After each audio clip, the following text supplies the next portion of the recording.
Kakampi ng bayan, kasangga ng masa, kapanalig ng batas at hustisya. Attorney Danny Con, abogado de Campanilla. Isang magandang gabi po sa lahat ng mga nakatutok sa atin sa TVUP, sa Signal 101, sa ating YouTube, sa ating Facebook Live. Magandang gabi po sa inyong lahat. Ako po yung Mare ng Bayan, Mare Yao, at kasama natin, syempre, mawawala ba naman, ang abogado de Campanilla, Attorney Danny Concepcion. Good evening, Attorney.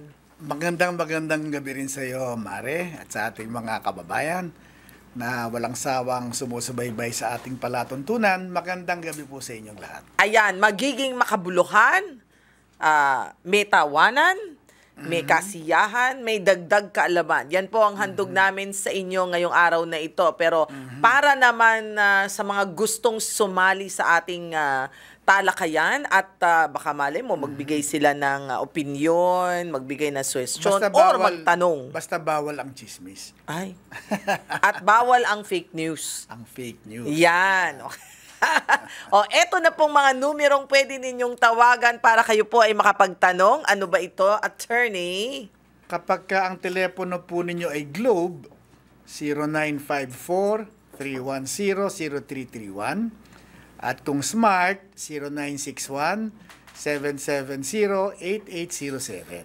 Yan, pwede silang Pwede silang mag-text o tumawag. Okay. Pwede mag-iwan na mensahe.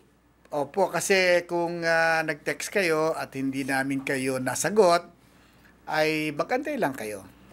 Kasi ipipila po namin. Yan. Pila mahaba. Alam mo, dami-dami talagang tumatawag sa iba't ibang dako ng Pilipinas ngayon. In short, in demand kayo mga abogado. Oo, kasi kakaunti ang mga abogado eh. Bakit kakaunti? Compared sa dami ng mga mamamayan, kakaunti pa rin ang abogado. Bakit kaya? Kasi napakahirap magtapos ng abogasya. Dahil? Kinakailangan matapos ka muna ng isang kurso. Tapos? Matapos kang makagraduate ng isang at least 4-year degree course at saka ka palang magko-qualify to enter law school. Ayan. Ang tanong, ito bang profesyon na ito ay fulfilling? Kung akong tatanungin mo, yes. Yan. Bakit naman? Teka muna, wait a minute kaping mainit. Ang tanong natin is, siguro, fulfilling in such a way na merong balik sa publiko, meron laman ng bulsa. Tanong, sagot. Tama. At saka, ganun lang, tama. At saka ang abogado, yung abogasya, very versatile. Dahil? Ang training mo dyan ay pwede kang isaksak maski saan. Saksak. Bawal lang medicine. Bawal lang manggamot. Okay. So in short, sa lahat ng larangan, ay pwede ka na makapasok, no? Oo. Yung iba nga talaga, kaya siguro talaga, attorney, na kumukaunti ang abogado natin kasi napupunta sa mga corporate world, sa government, hindi nagpa-practice. Hindi sila nagpa-practice ng litigation. Po. Karamihan ng kaso ng ating mga kababayan ay nasa litigation side. Oo nga, correct. Ako kasi hindi na ako nagli-litigation. Kaya nga. Matagal na. Kaya yung iba talagang napupunta bilang profesor, katulad mo. Corporate practice. Government. Di ba nasa government? Yung so iba, talagang ginagamit nila yung kanilang natutunan sa abogasya sa kanilang sariling business. Tama. Totoo naman yan. Pero eto naman po ang ating programa, kaya huwag kayong mag-alala, no? Pwede kayong tumawag, mag-text sa atin. Libre pa po ang konsultasyon natin ngayon. Kaya mag-text na po kayo at tumawag. Pero huwag din ho kayong mag-alinlangan dahil kung hindi man kayo masagot ng mga abogado natin at lalo-lalo na si Attorney Danny Concepcion, marami naman pwedeng hingan ng tulong. Katulad ng Integrated Bar of the Philippines. Pwedeng tumulong yan. Ngayon, ang mga eskwelahan, if I'm not mistaken, Attorney, merong kayong programa na talagang dapat makatulong ang mga fourth year students ba yan? Ganun ba yon? Magte-training na sila. Ah. Mag-start ang kanilang pagsasanay bilang abogado sa huling taon ng kanilang pag-aaral. Meaning, anong pwedeng gawin? Pwede silang tumulong sa paggawa ng mga complaint. Pwede silang humarap kasama nung abogado sa husgado. At bigyan sila ng partisipasyon doon sa pagpupursu o pagpaprocess noong kaso. Okay, that's nice. Anyway, ito namang ating programa ay naghihikayat po sa ating mamamayan. Ngayon Aba, ang masarap. tanong, sino daw bang mas madami? Sino nga ba? Yung Ang doktor? Doktor or abogado? Mas madami po ang abogado. Mas kakaunti po ang doktor. Di nga, baliktad Yes. ata. Sabi mo kanina, kakaunti abogado. Yes, pero mas kakaunti ang doktor. Bakit? Ay mas mahirap mag-aral ng medisina kaysa Kasi sa... mahigit 10 taon, ano? Oo, totoo nga naman. Mas mahirap mag-aral ng medisina Oo. compared sa pagdodoktor. Pues, ang pinakamagandang profesyon ay... Ang sa akin, ang pinakamagandang profesyon, kung yung pinag-aaralan sa universidad, ay tawag dito, lawyer. Pero yung lawyer, dapat may combination na undergrad. Alam mo pinakamagandang combination? Anong pinakamagandang combination? CPA lawyer. Accountant. Oo. Mahirap ang math. Oo. At saka hindi, Pangatlong kasi beses kung binagsak yan, yung math na yan. Sila yung humahawak, nakakahawak sila yung mahusay humawak ng mga tax cases. Yan! Nako! Mahina tayo dyan. So pag tinanong ako, attorney, ano ba ang magandang pre-law? Oo. Ay lahat naman ay pre-law. Pero kung tatanungin niyo ko kung anong pinakamagandang pre-law, CPA. Pero eto, Accounting. tatanungin kita, alam mo ang pinakamagandang profesyon, attorney, Ano? na hindi na nga kailangan ng kolehiyo. Ano?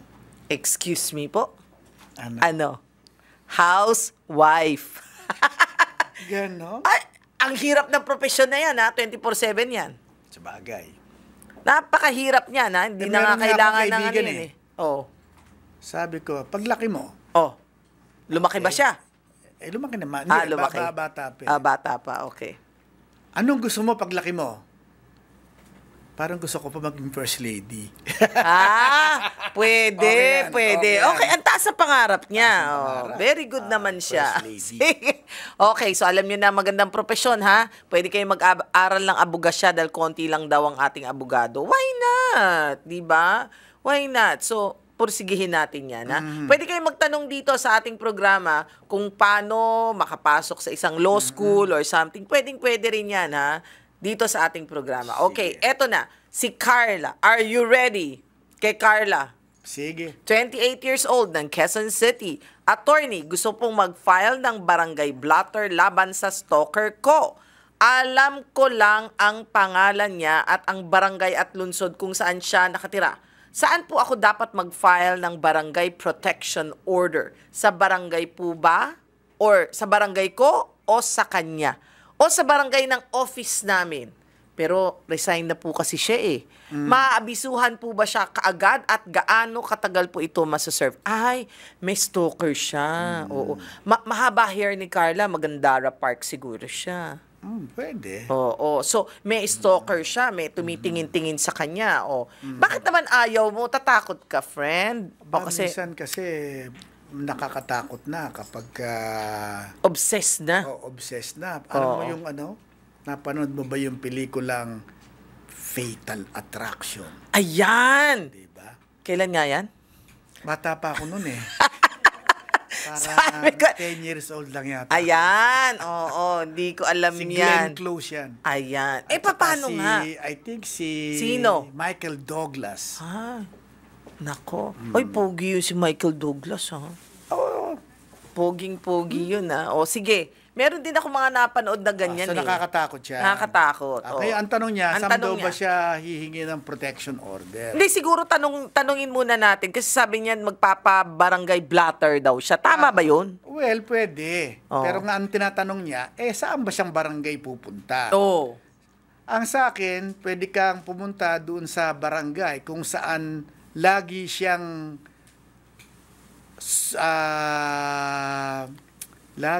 sumusulpot.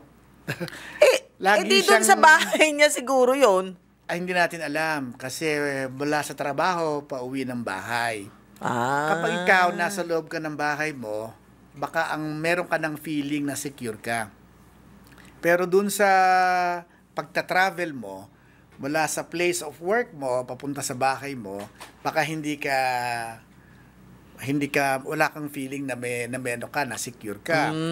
So, ang sa akin, dapat doon po kayo humingi ng protection order sa barangay kung saan siya ay sumusunod sa kanya. Ang tanong, baka sabihin ng barangay, hindi ka naman namin kilala eh. Hindi ko rin naman siya kilala. Oo, pero dito po kasi ako sinusundan sa barangay na to eh. Pwedeng ganon.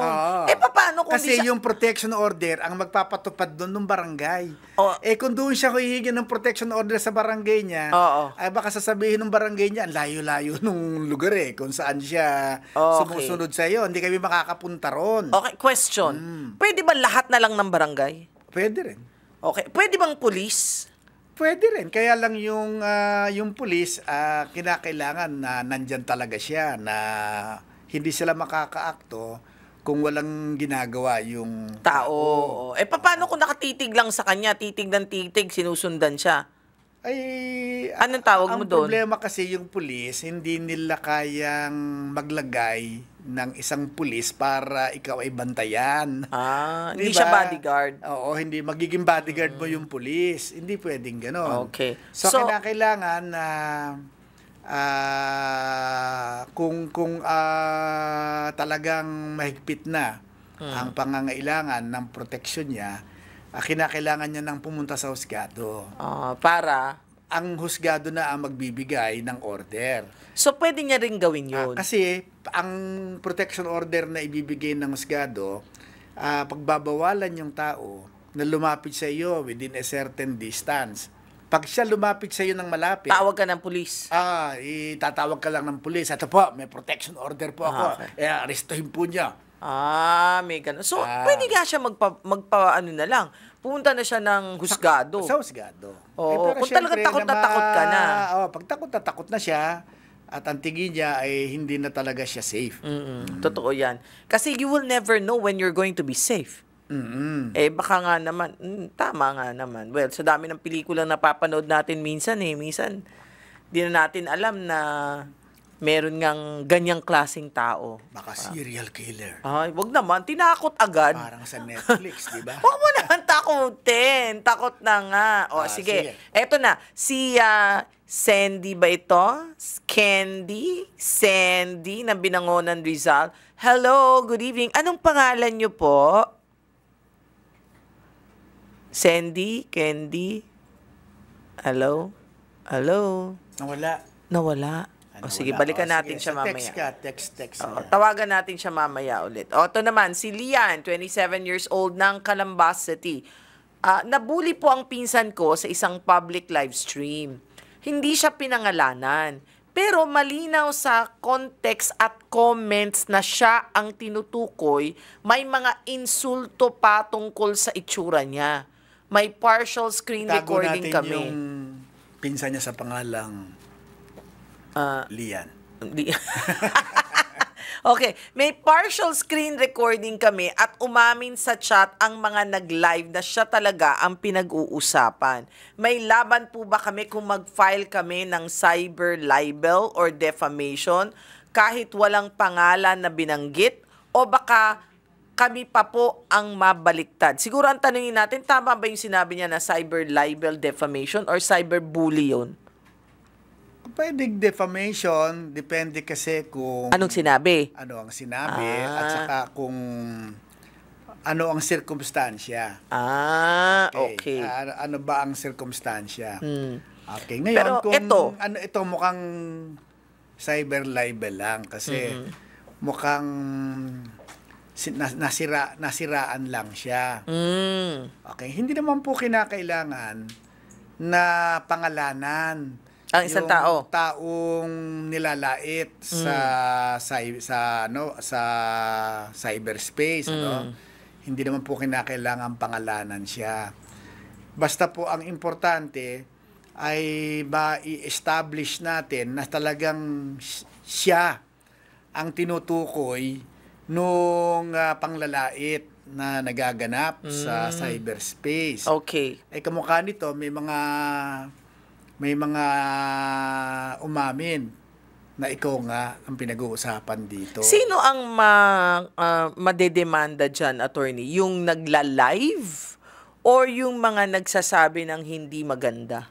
Siyempre, kung ang unang-unang may kaso doon, kung sino yung nag-originate ng panlalait.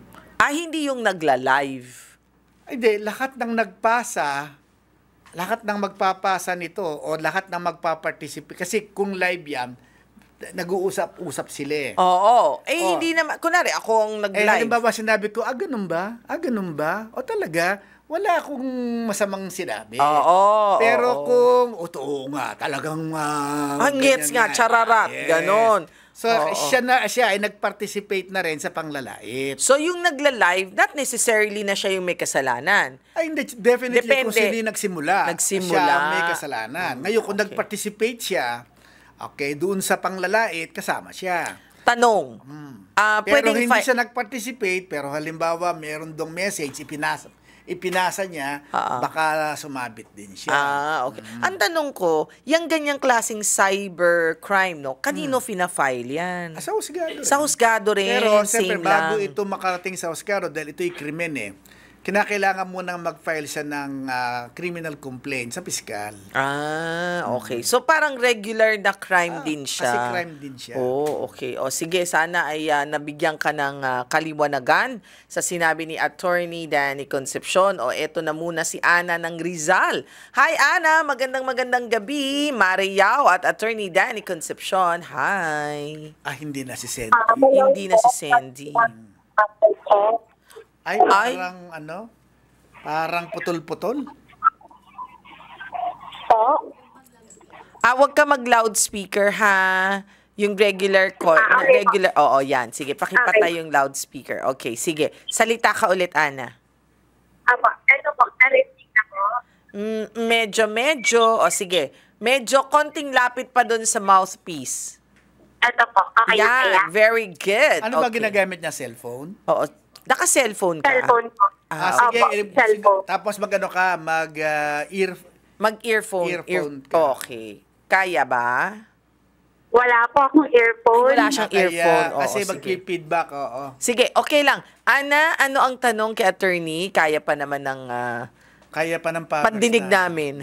Opo. Regarding po ito sa hiwalayan namin ng asawa ko. Hiwalayan ng Bale. asawa. Opo. Nahuli ko kasi siya na may ka-chat. So, nangyari, grabe yung away namin. And then, may umabot sa physical. And then, nagsampa na ako sa kanya ng kaso. Tapos, ang ending kasi nun, tinatawad ko siya. Nag-file ako ng affidavit of fitness. And then, after 2 weeks, bumalik na naman siya. Talagang decided na siya na makipaghiwalay. Ang sa akin po ngayon, ano po kasi ako, dialysis patient. And then yung mga anak ko, 2, puro po may mga mental impairment. Ngayon yung problema ko sa kanya ngayon, yung sa sustento. Kasi opo, kasi ang inaano niya ako, pag yung mga bata kasi, dati kasi may aircon po kasi gusto niya na ng 13. Kailangan na daw namin pag-tipid kasi limited na lang daw yung bibigay niya sa akin. Ang problema ko yung mga anak ko, ano kasi sila, nakausap ko yung teacher nila sa STED. nagtataka ako bakit may aircon doon sa room nila. Kasi ang sabi ng teacher, kailangan daw talaga na may aircon kasi nakadepende kasi daw yung pool ng bata sa paligid niya. Kapag mainit kasi, mainit din ang ulo niya, parang malinsangan, parang gano'n. So, that explains po na every time na pinapatay ko yung aircon tuwing gabi, ang ginagawa niya kasi, binubuksan talaga ng anak ko. Hindi kasi siya nakakaintindi, pero kahit siya nakakita. So, ang inaano ko po, paano po kaya yung ng asawa ko? Okay. Parang limited lang sa Oo, Ana, naintindihan ko na ibig mong sabihin. So, in short, pinatawad niya una nung nagkasapakan silang Pero, dalawa. tapos na yun. Tapos na yun. Ang mahalaga ngayon, hiwalay na sila. Oo. At siya ngayon, ang problema niya, sustento. Yes, kasi dialysis. Ay, tunay kayong mag-asawa, kasal? Opo, ma'am. Kasal Okay, po kami, ma'am. Ayun. Ang inaano ko po, sa mga chat niya, parang daw niya pa ako sa lalaki. Ano daw? Ano daw? Ulit. Ano yung sinabi mo, Ano Ana? yung gusto niya? Parang binubugaw niya po ako sa ibang lalaki na maghanap na daw po ako ng ibang. O para makamove Siguro on na daw po parang ako. sabi lang niya na libre ka na. Oo. Hindi na kita pakikialaman. Kung gusto So, mo... kung meron kang makahanap ka ng somebody else like better than me, ganyan. O, sige. Sinasabi lang. Pero hindi naman yung ang bugaw kasi. May dala-dala siyang lalaki.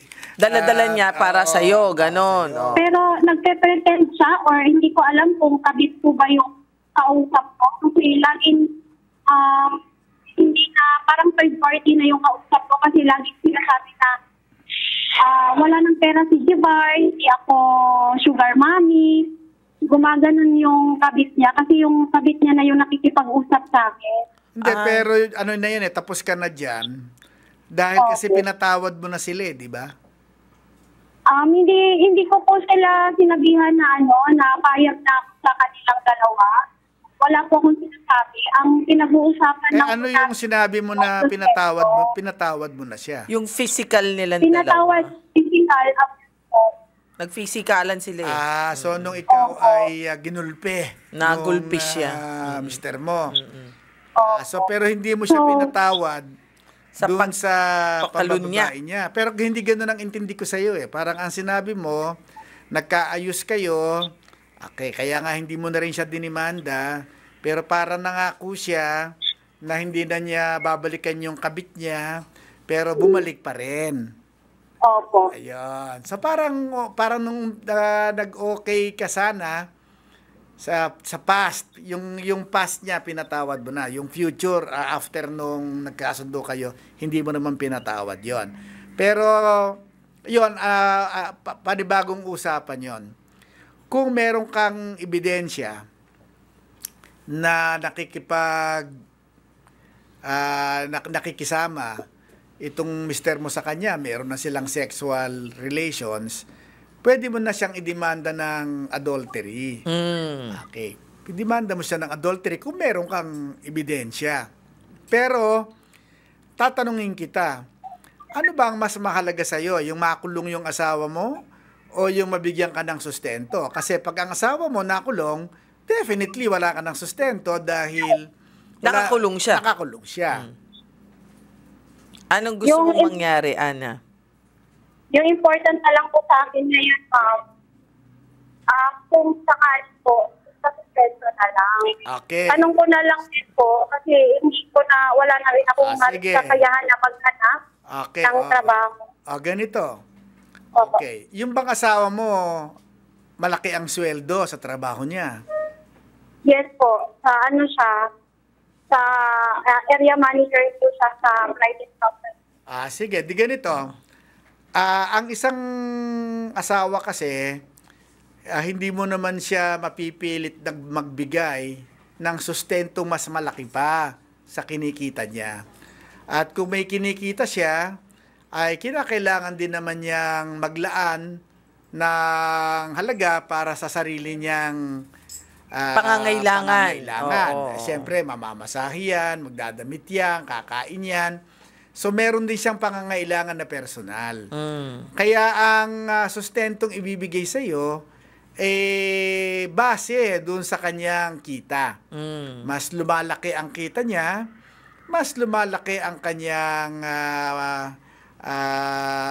kakayahan na magbigay ng mas malaking sustento. Sino magsasabi kung tama o hindi tama ang sustentong ibibigay, attorney? Kapag nag-aaway na sila kung gaano ba kalaki ang sustento, husgado na talaga ito. Anong gagawin na lang ni Ana? Magpa-file siya ng kaso for support. Yan. Ana, tandaan mo ha, mag-file ka raw ng kaso for support. Yung bang dalawang anak ninyo ay minor de edad pa.